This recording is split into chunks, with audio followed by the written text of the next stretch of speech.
Hi, welcome to another episode of Hot Takes. And Humza Yousaf could be in serious trouble. He may have to face the Standards Commission. The reason being, it looks like he's misused his position of authority when he tried and attempted and succeeded in getting his father-in-law and mother-in-law out of Gaza. He pushed and lobbied for them to be put on the priority list for extraction. This is not something that he should have been doing.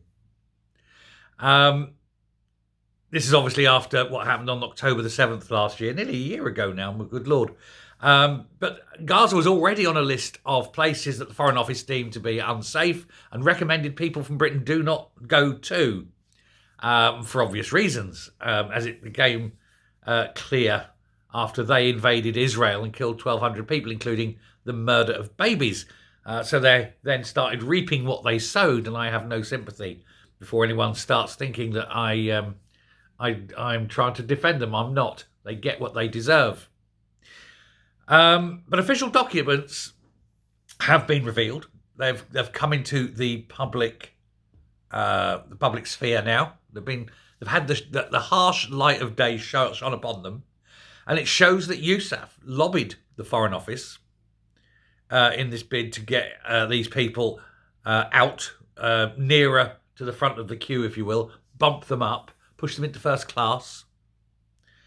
And then they were helped out, Elizabeth and Maged, his parents-in-law, were helped out by the direct intervention of President Erdogan of Turkey, an option that was not open to others, but only apparently happened because Humza Yousaf went and spoke without Foreign Office presence, completely against the rules that he's been told about many times, and lobbied Erdogan, and then used his position of authority to get that done as well.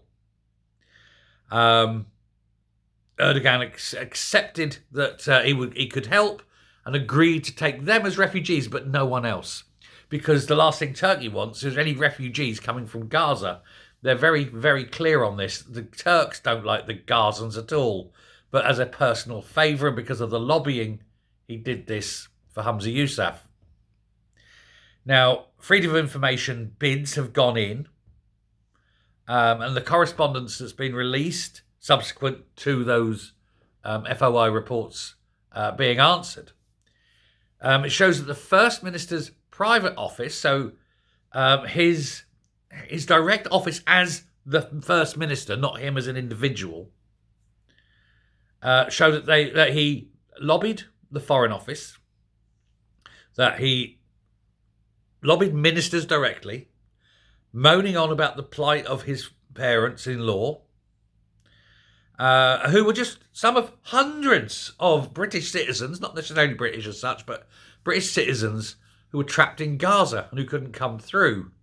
But they got special treatment because Humza Yousaf is entitled, apparently. Yousaf had phone calls, obviously, with Cleverly, who was then the Foreign Secretary, pushing him. Cleverly, I don't know what the involvement there was, but apparently he enabled, should we say, for diplomatic intervention. Again, something not open to ordinary, normal people. And of course, he also had a call with Lord Ahmed, not Lord Ali, completely different person, who was the Middle East minister at the time, and pushing him for help, aid and assistance, and the pushing of this envelope of corruption that enabled these people to get out. And this, of course, is all without mentioning the £250,000 of aid that went into Gaza, or as we like to call it, a ransom. And if it was a ransom, and Humza Yousaf did pay to get his parents out, then not only is that an absolute crime, because he will have been financing terrorism, and that is a very, very serious crime which deserves a very long time in prison, for which I would happily dance on treacle to see.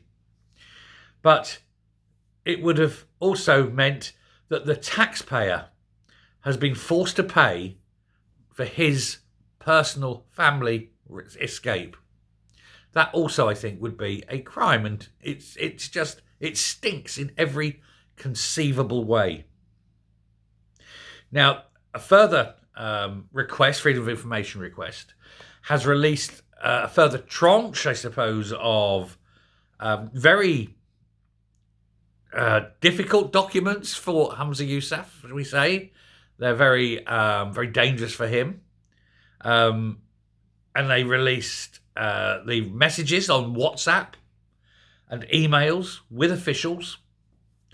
They were advising the MSPs that the most senior consular intervention was offered in order to support Humza Yousaf and support his attempt to get these people out. And there's got to be a probe in this. Now, Stephen Kerr, who is a Scottish Tory, and he's like a little bulldog, or a terrier. He's more a terrier, really. He gets his teeth in and he wants to shake it, doesn't he? He wants a full probe into this whole matter. And see, the thing is, the only person who can ask for a full probe into this whole matter is the First Minister. He's the only one. So you're going to have John Swinney requesting a full probe into his predecessor.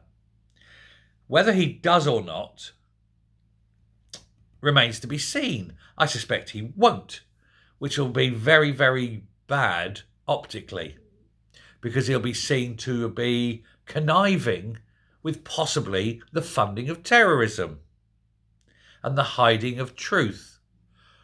If he does go ahead with it, of course, there's going to be a massive civil war within the SNP. Difficult decisions, but of course it is by these difficult decisions that true leaders are measured. Now, over and above all that, we accept the human dimension. It's his family, I get it. But if he's paid money across, and not even paid his own money, but paid public money across, and then utilised his office illegally, then fine. I'm happy his parents are safe. But there's a price to pay, and he's got to be prepared to pay that price. And if that price means prison, so be it. I won't mourn. Let me know what you think. Till next time, stay safe, stay well, and speak to you later. Bye.